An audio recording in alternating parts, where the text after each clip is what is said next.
Quero pedir à igreja para abrir comigo em Lucas capítulo 18. Nós vamos ler dos versos 9 até o verso 14.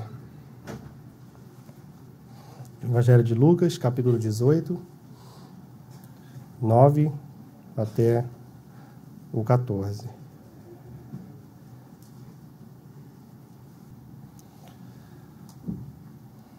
Vamos ler em reverência à palavra de Deus. Propôs também esta parábola a alguns que confiavam em si mesmos, por se considerarem justos, e desprezavam os outros.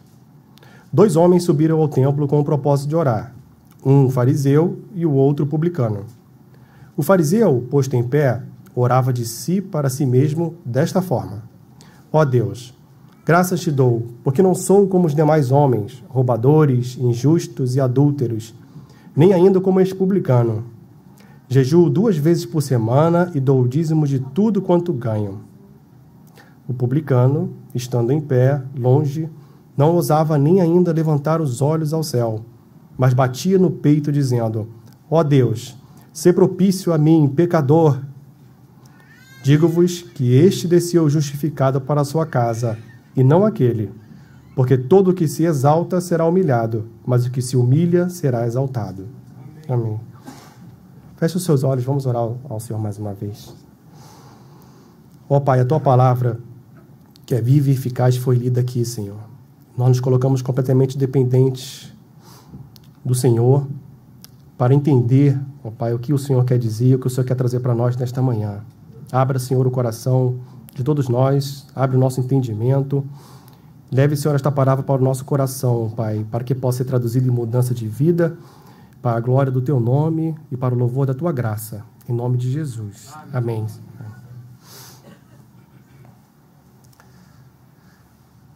Se você for nas livrarias, ou as livrarias físicas, né, que estão cada vez mais raras, né, ou virtuais, você pode ver que uma das categorias de livro mais vendidas hoje são os livros de autoajuda. Né? Em lojas físicas, então, você vê ilhas completas de prateleira só com livros de autoajuda. E eu estava pesquisando, né, depois que eu meditei nesse texto, alguns dos livros mais conhecidos na área de autoajuda. E encontrei um que tem o seguinte título. É um best-seller, já tem mais de 100 mil cópias vendidas. O título é O Poder de Confiar em Si Mesmo. Aprenda a ter fé na sua capacidade e conquiste o que quiser. Um best-seller. A sociedade está clamando por autoajuda, por conselhos que tragam, né, que aumentem a sua autoestima, a confiança em si mesmo, pensamentos positivos e por aí vai. Né? Mas nós vamos meditar um pouquinho nesta manhã o que diante de Deus quer dizer essa confiança de si mesmo. Qual o valor que tem para Deus esse tipo de exaltação? Aqui no livro de Lucas, né, esse texto que nós lemos, ele encerra uma sessão que começa do capítulo 9 até aqui, em que Jesus ensina por diversas vezes. Né? Cerca de 17 parábolas estão contidas só nessa sessão de Lucas, do 9 até encerrando nesse texto que nós estamos. E Jesus aqui estava lá nas regiões da Galileia, da Samaria, já em caminho, né, em processo para ir para Jerusalém, onde seria crucificado. Nesse caminho ele se encontra com fariseus, que perguntam, que experimentam ele, ensina diversas coisas, né, para os seus discípulos, para a multidão. E na parábola anterior a esse texto que nós lemos, né, Jesus está ensinando um pouco sobre oração. Mas o intuito nessa parábola anterior é falar da importância de se perseverar em oração. A parábola que nós lemos aqui também fala de oração, com outro objetivo, certo? Com uma outra ideia aqui. Cerca de 1/3 do ensinamento de Jesus é por meio de parábolas.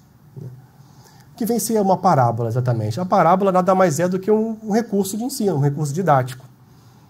A parábola usa elementos reais, né, elementos do cotidiano, então isso aproximava os ouvintes, né, para aquela realidade. Então a parábola não era uma ficção científica, por exemplo, né, não usava elementos fantasiosos ou imaginários, mas usava de personagens não reais. Não eram personagens que não tinham nome, que tinham CPF, mas eram personagens que representavam um tipo de pessoa, eram personagens que representavam um tipo de povo ou uma etnia, né, ou representavam um tipo de comportamento presente na sociedade, né? Então, ali se passava um grande recado, né, uma grande mensagem de ensinamento por meio de parábola, por meio de uma história desse tipo. Nós vamos mergulhar, então, nesta parábola, nesse texto. Quero pedir que você mantenha a sua Bíblia aberta e mergulhe comigo nesse texto. A gente também vai falar um pouquinho, se aprofundar um pouquinho mais no significado de alguns termos para a gente entender. Então, ao lermos, ao mergulharmos nesse texto, procure imaginar a cena que é descrita aqui, tá bem? Bom, logo no início, então, o Lucas, que é o autor desse evangelho, ele começa essa narrativa dizendo que Jesus propôs, então, uma outra parábola, mas ele já traz aqui no início, antes da parábola de Jesus, ele já traz aqui no início qual é o público para o qual essa parábola devia ser dirigida. Quem precisava ouvir essa mensagem? E ele deixa claro aqui, aqueles que confiavam em si mesmos, consideravam-se justos. O sentido de justo aqui, ele quer dizer reto, em conformidade com a lei de Deus, alinhado com a vontade de Deus, sem culpa, inocente. Então, por se considerarem justos, tinham própria confiança, tinham confiança em si mesmos. Isso gerava confiança em si mesmo. E, por consequência, desprezavam os outros. Por se considerarem retos, tinham confiança nessa retidão que eles tinham e se comparavam com outros e desprezavam os outros, que não tinham a mesma retidão que eles tinham. É para esse público que Jesus quer expor essa parábola.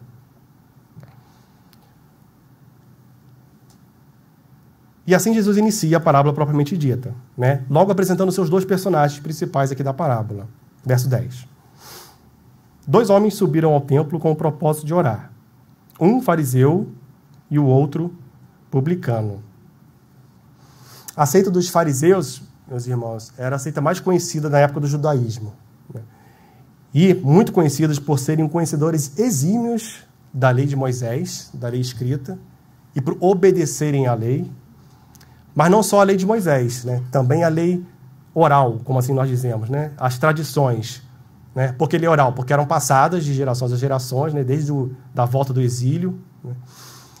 E essa lei oral, essa tradição, por muitas vezes passava até o que a lei de Moisés pedia. Então, esses eram os fariseus.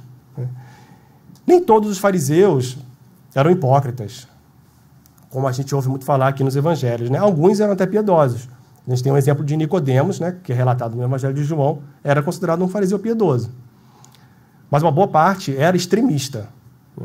E uma parte até desse grupo extremista, por exemplo, eles ostentavam as boas obras que eles faziam, colocando insígnias nos ombros. Tipo aqueles broches que os escoteiros usam, com conquista, para mostrar algo que fez. Ou que foi. Então, alguns fariseus davam até uma insígnia no ombro para mostrar as boas obras que eles faziam, para ostentar essas boas obras. E quem eram os publicanos? Os publicanos eram coletores de impostos, muitos de nós sabemos disso. No Império Romano existiam publicanos que eram publicanos considerados publicanos gerais, eram cidadãos romanos que tinham essa função de administrar e coletar impostos, das terras conquistadas, dos povos conquistados, mas também tinham os publicanos que eram subcontratados pelo Império. Esses publicanos que eram subcontratados pelo Império Romano eram publicanos das próprias terras, dos próprios povos que eram conquistados. Então, esse é o caso geral dos publicanos que nós encontramos bastante ao longo do Novo Testamento, nos evangelhos principalmente. Publicanos judeus subcontratados pelo Império para fazer essa coletoria. E tinha uma péssima fama entre os judeus. Tinham a fama de praticar extorsão, de fraudar, de serem avarentos, de serem egoístas. Eram odiados frequentemente pelos judeus e por muitos considerados traidores da nação. Judeus sendo considerados traidores da nação. Então, esse é o fariseu e esse é o publicano aqui. 2 personagens de uma parábola representando, como eu falei, um tipo de pessoa, um povo, uma ocupação. E ambos subiram para orar. Os dois, o fariseu e o publicano. De fato, subiram para orar porque o templo ficava no monte, Então, eles precisavam realmente subir para orar. E no templo, naquela época, além de se poder fazer sacrifícios e se poder ensinar, você sabe como Jesus ensinou no templo, podia também fazer sua devoção pessoal. Então, o judeu podia, na região dos átrios ali, chegar lá e fazer a sua devoção, fazer a sua oração, sem problema nenhum. Então, os dois fizeram isso aqui nessa história. Então, Jesus conta como foi a oração do primeiro personagem, um fariseu. Versos 11 e 12. O fariseu, posto em pé, orava de si para si mesmo desta forma: ó Deus, graças te dou, porque não sou como os demais homens, roubadores, injustos e adúlteros, nem ainda como este publicano. Jejuo 2 vezes por semana e dou o dízimo de tudo quanto ganho. É um currículo impressionante, né? Primeiro, Jesus, ele explica, né, antes de contar como foi a oração do fariseu, ele conta como foi a postura dele, né? Então, a primeira coisa que ele fala é que orou de pé. Até aí não tem problema nenhum, né? Orar de pé era muito comum, inclusive olhando para o céu, né, na antiguidade, né? Então, não apenas nos judeus, ali no contexto do povo de Israel, mas na antiguidade, orar de pé, olhando para o céu, era muito comum. Então, até aí não quer dizer nada, né? Um outro personagem também orou de pé, como nós lemos no texto e vamos reler também, né? E ele orava de si para si mesmo, né? Aqui pode significar 2 coisas: ou que ele orava em silêncio, no íntimo, ou que ele orava com foco de orar para si mesmo. Também pode significar isso. O que seria um paradoxo muito engraçado, né? Porque ele começa a sua oração falando, ó Deus, mas estava orando para si mesmo, né? Voltado para si, figurativamente, né? Então, ele dá graça a Deus. Ele dirige a oração, ó Deus, e dá graça a Deus. Mas não dá graças a Deus por aquilo que ele era perante Deus, mas por aquilo que ele dizia não ser como os outros eram. Então, reparem.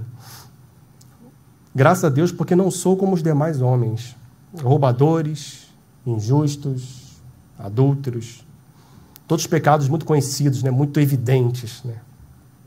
Inclusive, aqui o adjetivo para injustos é o mesmo do 9, que nós lemos aqui, né, consideravam justos, só que com esse prefixozinho negativo antes, né, injustos. Então, ou seja, graças a Deus porque eu não sou como aqueles que não são retos, que não estão em conformidade com a palavra de Deus, com a lei de Deus, que não estão alinhados com a vontade de Deus. Provavelmente os fariseus e muitos outros não cometiam esses pecados considerados mais graves mesmo, né? Buscavam mesmo ser bastante religiosos e cumprirem a lei. Então, esses pecados mais graves geralmente não se encontravam neles mesmos, né? Os pecados mais evidentes e mais escandalosos, né? Mas ele não parou por aí. Ele ainda fala assim, graças a Deus, porque não sou como este publicano. Provavelmente na mente dele, né? Graças a Deus porque eu não sou como esse traidor, né? Como esse fraudador, como esse avarento. E depois desta lista, né? Ele começa com uma outra lista.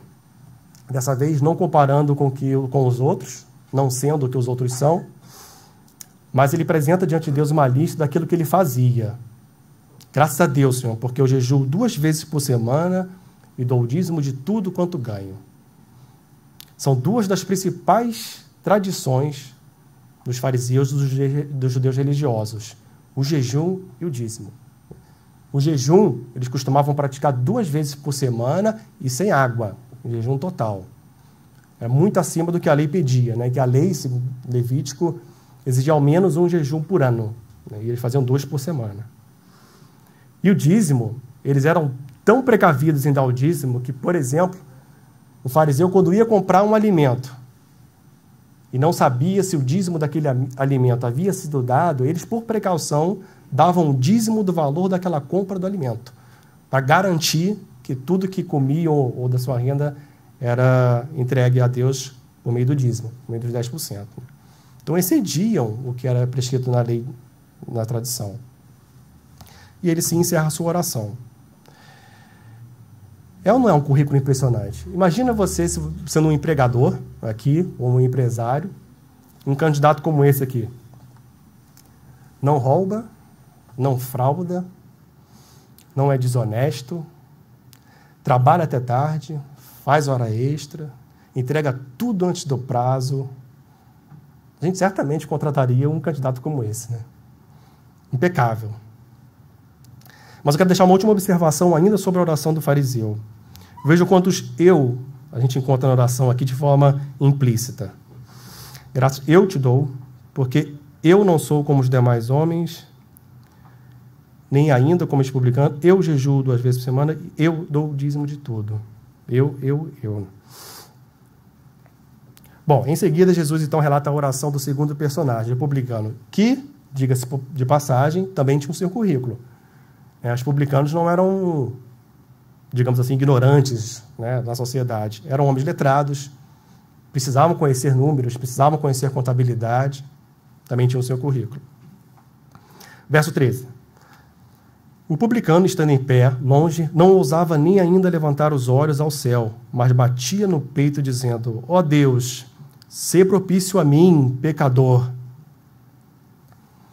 Como da outra vez, Jesus primeiro descreve a postura do publicano, e o publicano ora de pé, como o fariseu orou. Até aí tudo bem. Mas aqui Jesus dá um pouco mais de detalhe nessa postura. De pé longe, e não ousava levantar os olhos ao céu. Duas características, mas que demonstram claramente uma postura de indignidade, de não merecimento. Ele se sentia tão indigno que não ousava chegar perto do altar. Aqui a gente pode inferir, então, que o fariseu provavelmente estava mais perto do altar, mais à frente do santuário, do Santo dos Santos. E o fariseu se manteve de longe e nem ousava olhar para o céu. Tamanha indignidade que ele sentia.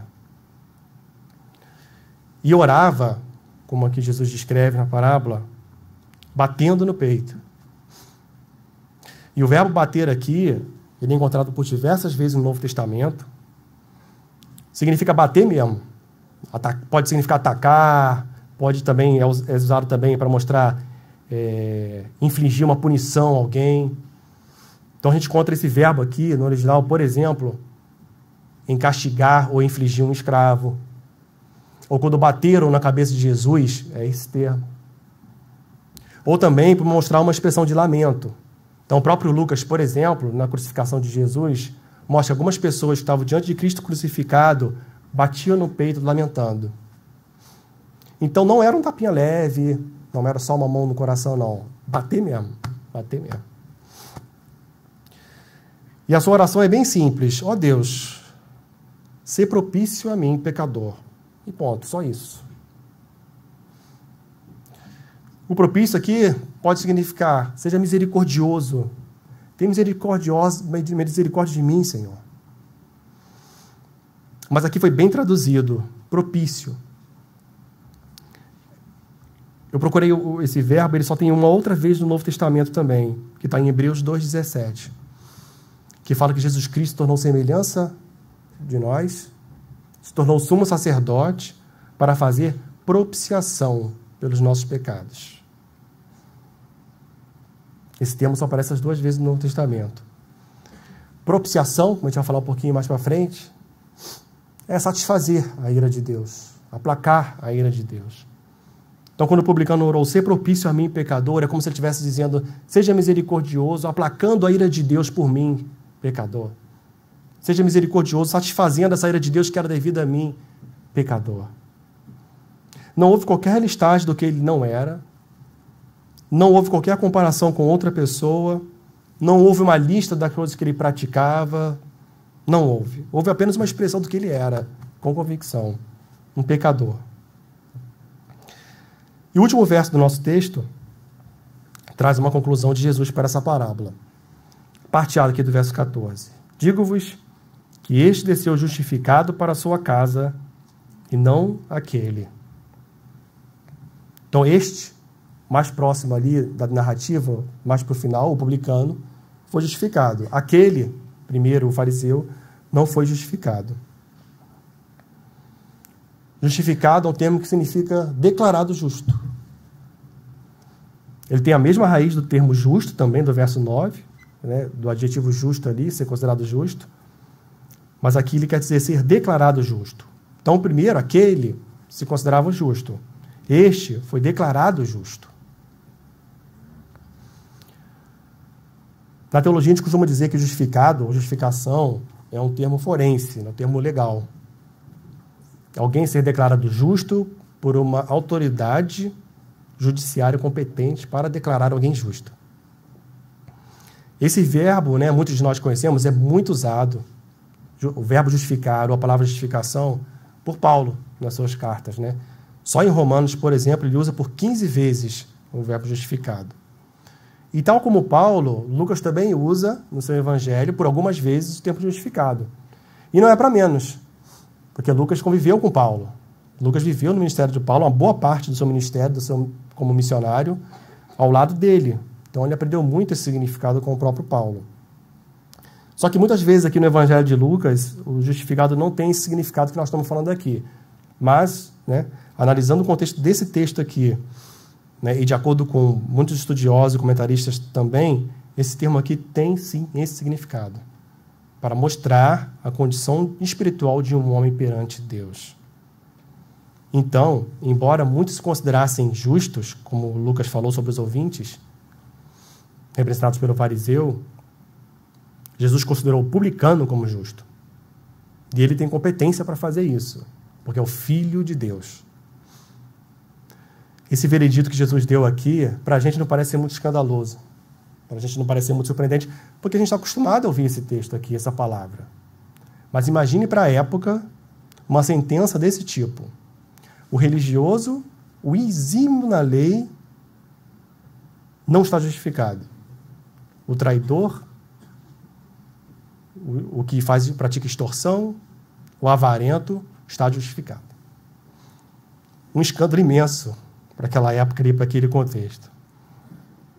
E ele termina explicando, né, o porquê desse veredito, a parte B do 14, venha comigo. Porque todo o que se exalta será humilhado, mas o que se humilha será exaltado. Jesus traz esse princípio por algumas vezes do seu ministério terreno, e ele, como expressão exata do Pai, né, ele reverbera esse princípio que está presente em todo o Antigo Testamento e ao longo de todas as Escrituras. Os soberbos, os exaltados serão humilhados, os humildes, os contritos serão exaltados. Então, o fariseu, ele se exaltou duplamente, por aquilo que ele não era e por aquilo que ele fazia. Não foi justificado. O publicano se humilhou, confessando ser pecador. Foi justificado. Se a gente puder, então, resumir o sentido dessa parábola para nós, em duas frases pequenas, eu resumiria dessa forma. A justiça do fariseu é a justiça própria. A justiça do publicano é a justiça de Cristo imputada a ele. Esta é a mensagem aqui, meus irmãos. Se nós trouxermos para o nosso contexto, podemos extrair alguns ensinamentos que eu quero deixar com a igreja hoje, para a gente levar, para a gente refletir, para a gente mastigar. Primeiro deles, a justiça própria desagrada a Deus e não possui valor algum diante dele. A justiça própria, ela pode se manifestar naquilo que você considera de si mesmo, naquilo que você pensa, naquilo que você fala, naquilo que você faz. Geralmente, né, vocês vão concordar comigo que não é legal uma pessoa estar sempre gabando de si mesmo, né?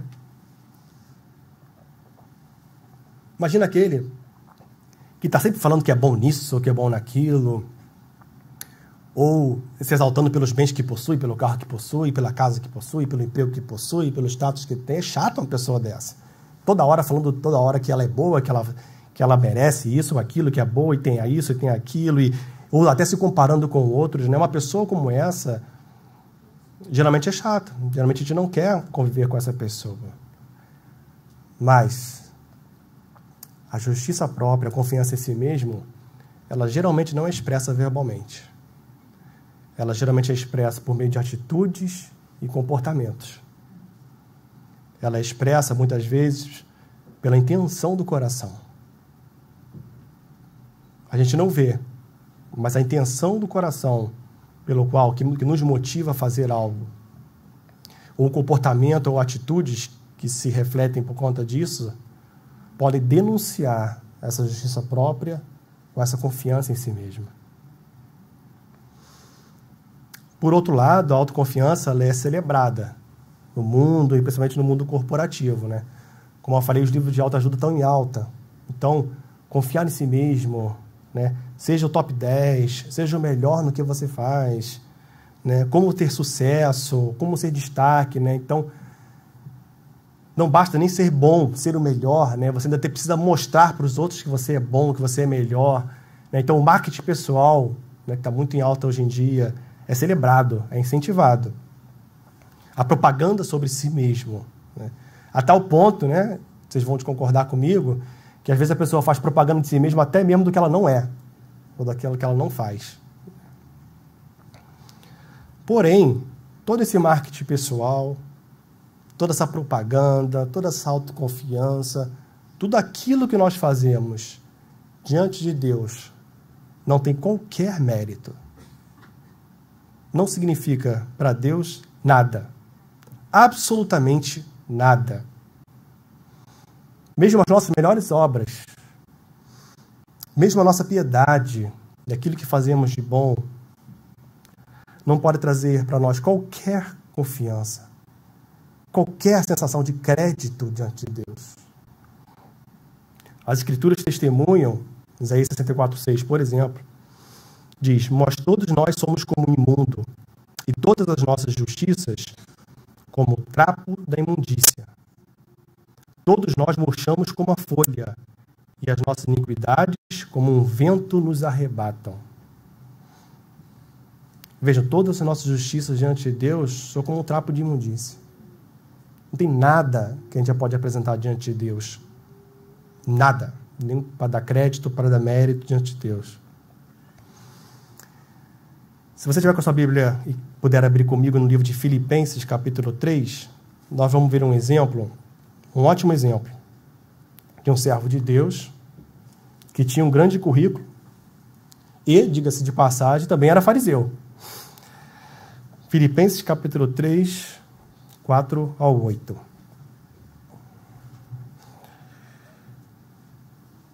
"Bem que eu poderia confiar também na carne. Se qualquer outro pensa que pode confiar na carne, eu ainda mais. Circuncidado ao 8º dia, da linhagem de Israel, da tribo de Benjamim, hebreu de hebreus. Quanto à lei, fariseu. Quanto ao zelo, perseguidor da igreja. Quanto à justiça que há na lei, irrepreensível. Mas o que para mim era lucro, isto considerei perda por causa de Cristo.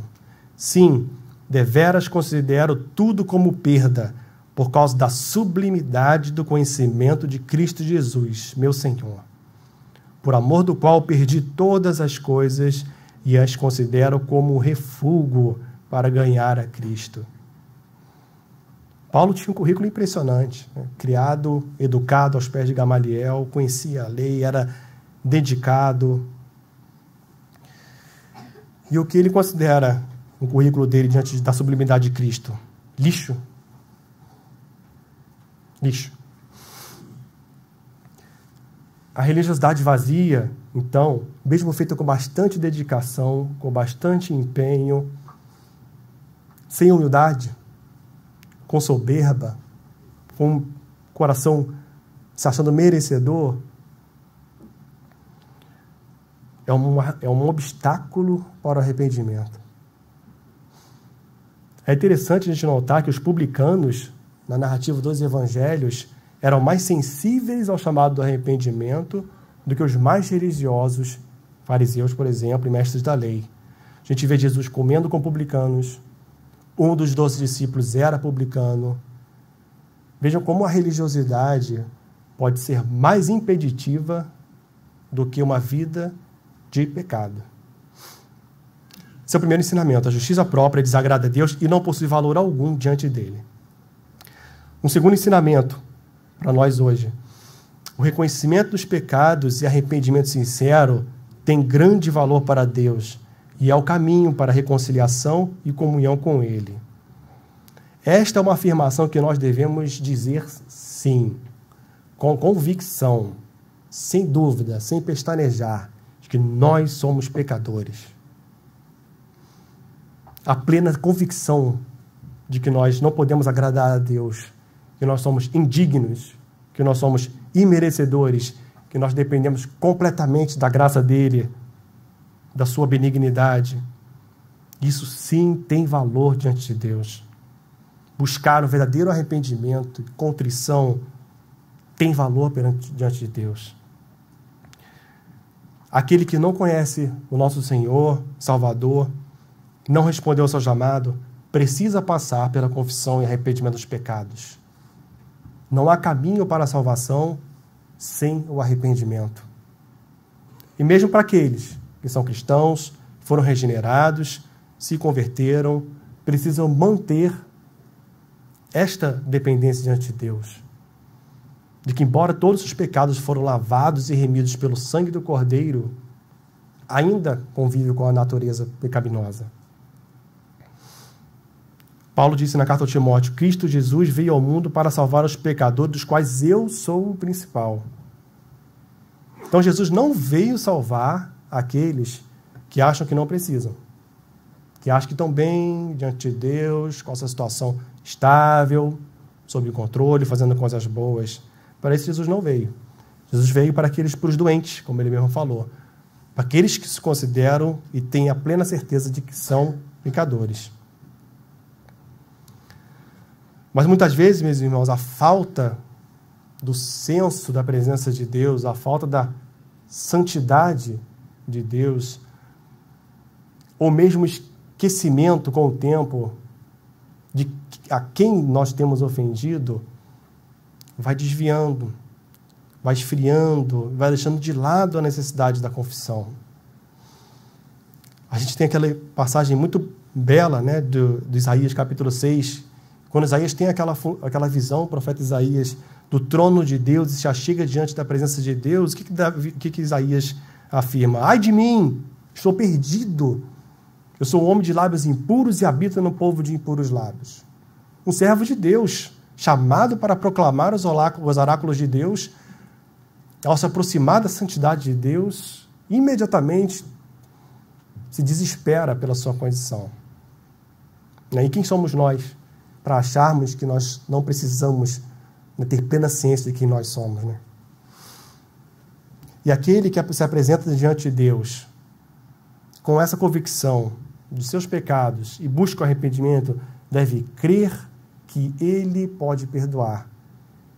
Deve crer que Jesus Cristo, foi propiciação pelos nossos pecados.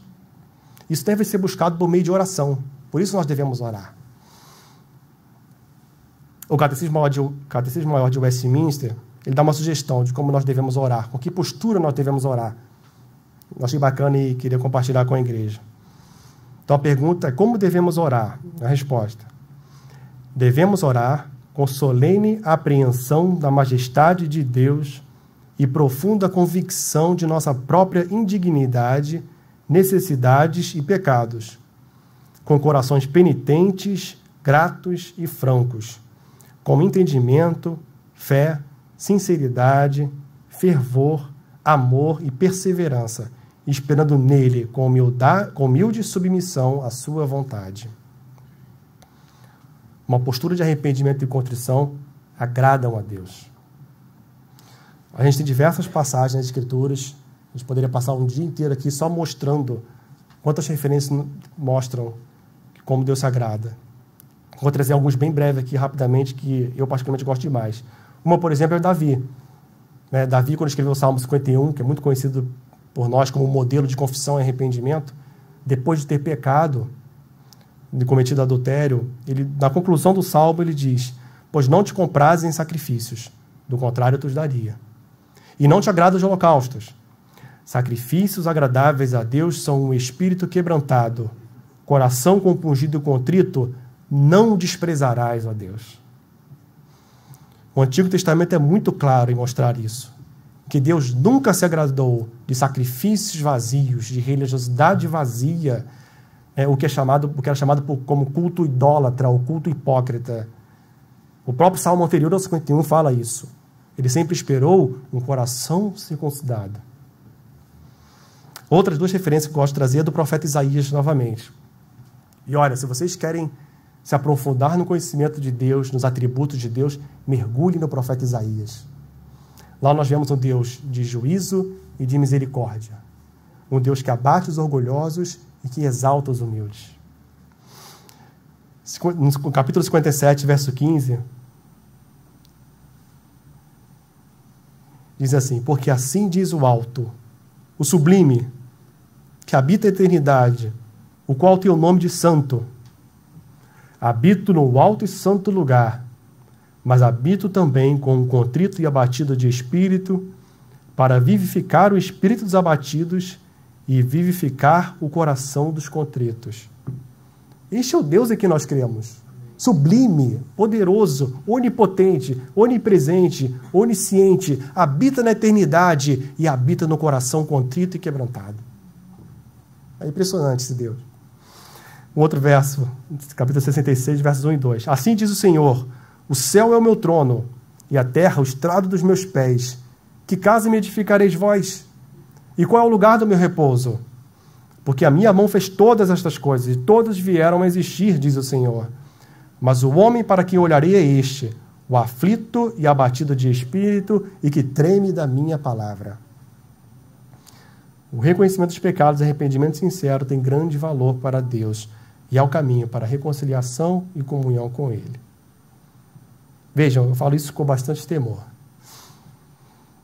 É possível alguém se considerar cristão, ter anos de igreja, confiar em si mesmo por isso, se considerar filho de Deus, praticar boas obras e ser aparentemente impecável e nunca ter passado por um arrependimento verdadeiro.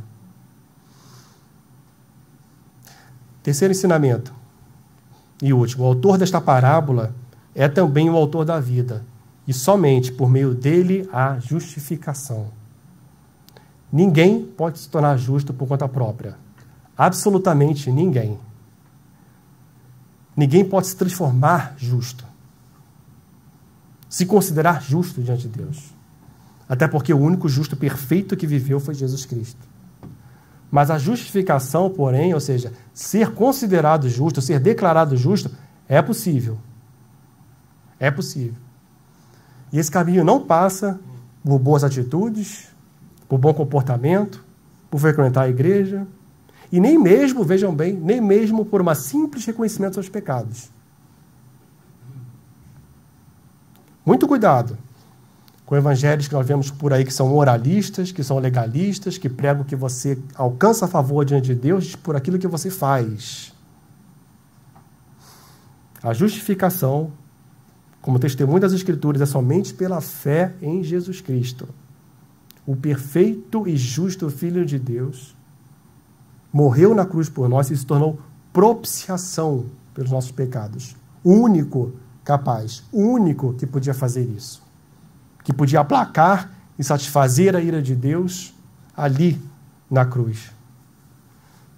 Ele é o próprio justo e ele mesmo é o justificador de muitos, como a palavra nos diz. Veja, aqui na parábola, ele é quem deu a sentença. Ele era capaz de dizer quem dali foi justificado e quem não foi.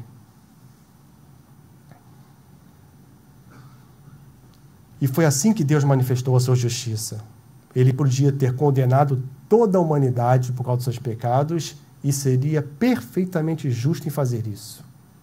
Mas ele manifestou a sua justiça de uma outra forma. Quero pedir para vocês abrirem uma outra passagem, Romanos 3, versos 21 a 26, que mostra muito bem como Deus manifestou a sua justiça. Romanos 3, 21 a 26.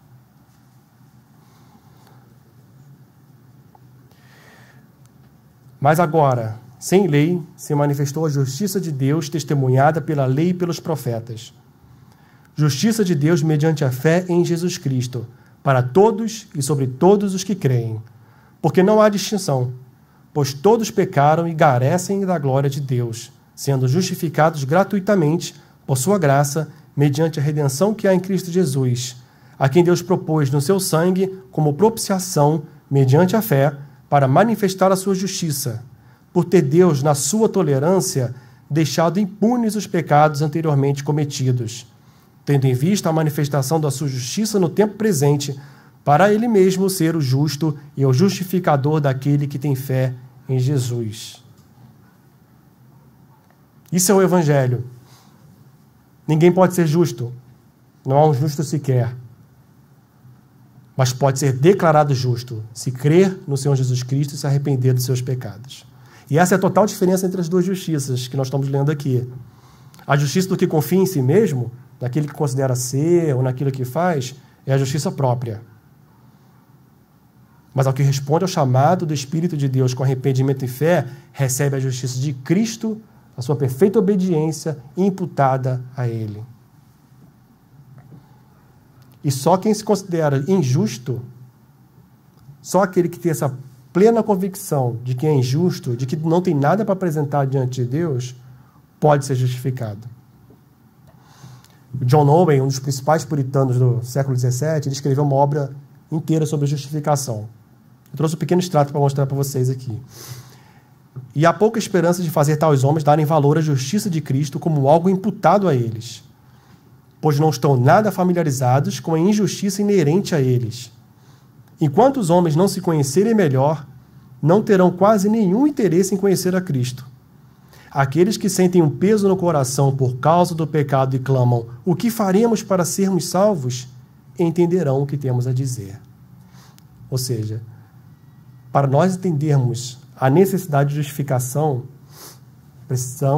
cada um precisa ter esta plena convicção de que é injusto, de que não há qualquer justiça própria que pode te trazer salvação.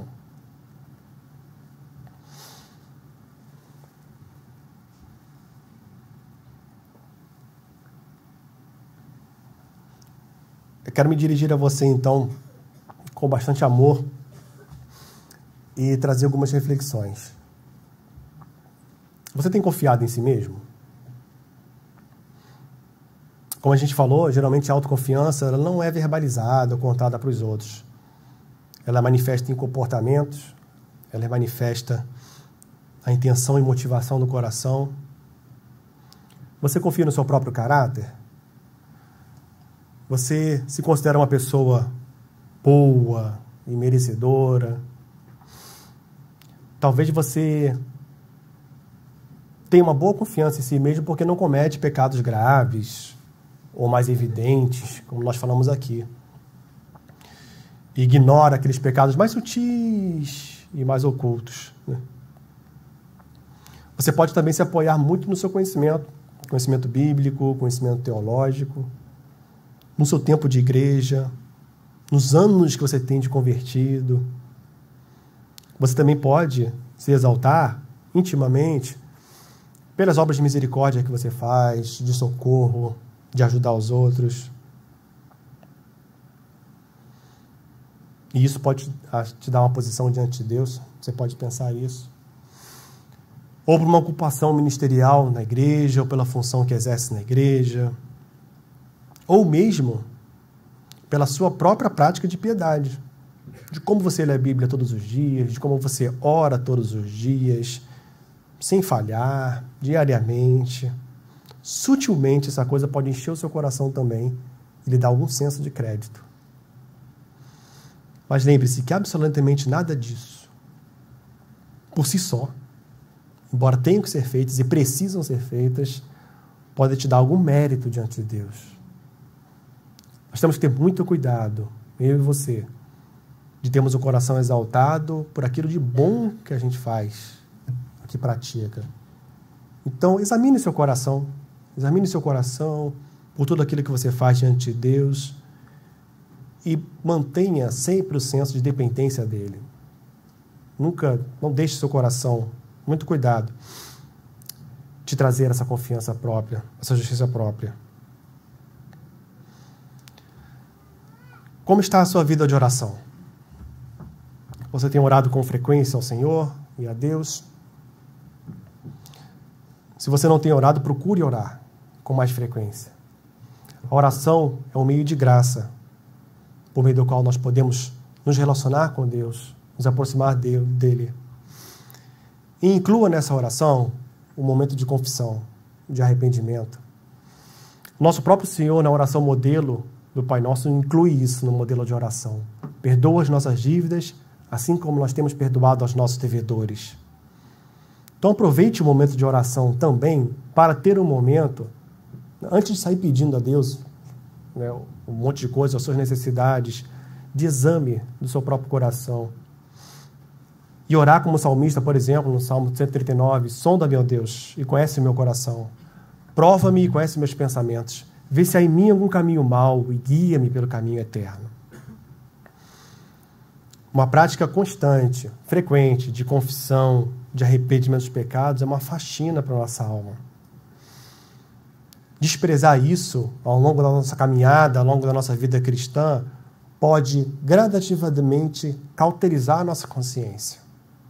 Pouco a pouco, isso não é de um dia para o outro, mas pouco a pouco, se nós ignoramos os nossos pecados, nós perdemos esse senso diante de Deus e o senso da importância de confessar a Ele quando viermos a incorrer em pecado, pode ir cauterizando, e cada vez mais o pecado se tornando normal. Então, muito cuidado com isso. Se você for justificado por meio da fé em Cristo Jesus, viva de acordo com essa realidade. Lembre-se disso. Lembre-se de que você não teve nada para se apresentar diante de Deus e continua dependendo completamente da sua graça. De que tudo que você tem, faz, vem de Deus. Vem da sua graça, vem da sua misericórdia.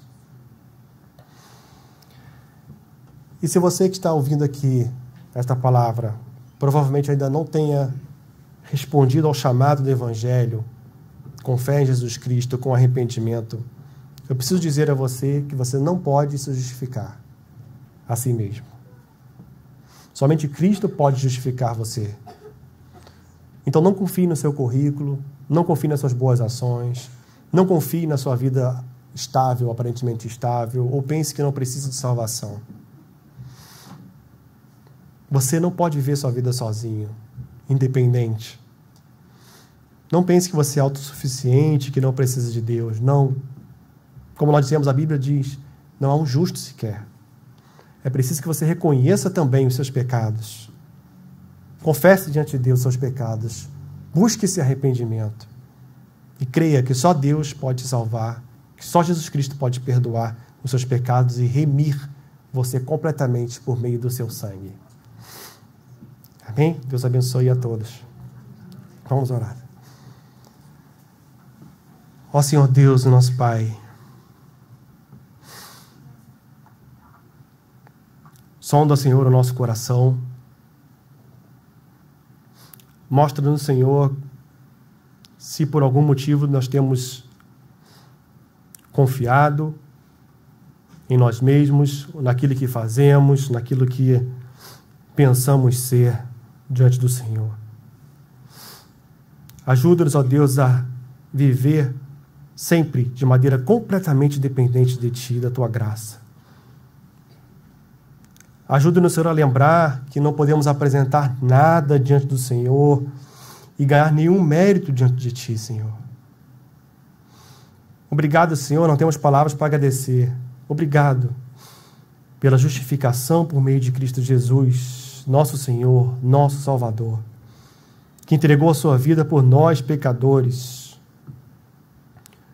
Nós éramos mortos em nossos delitos, indignos, injustos, e o Senhor nos justificou unicamente pela sua graça, Deus. A Ti, Senhor, nós damos a glória, a Ti nós damos louvor, que o Senhor é digno de receber pela obra de Cristo por nós. Abençoe, Senhor, a Tua igreja. Fala, Senhor, ao nosso coração e transforma, Senhor, o nosso coração por meio do Teu Espírito. E em nome de Jesus Cristo que nós oramos. Amém.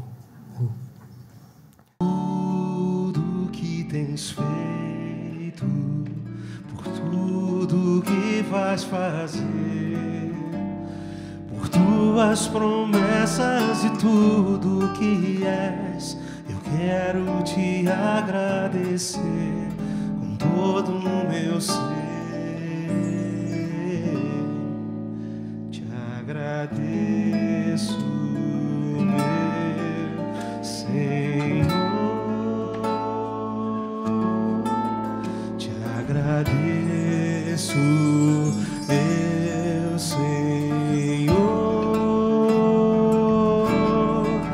Te agradeço por me libertar e salvar, por ter morrido em meu lugar. Te agradeço, Jesus, te agradeço. Eu te agradeço, te agradeço.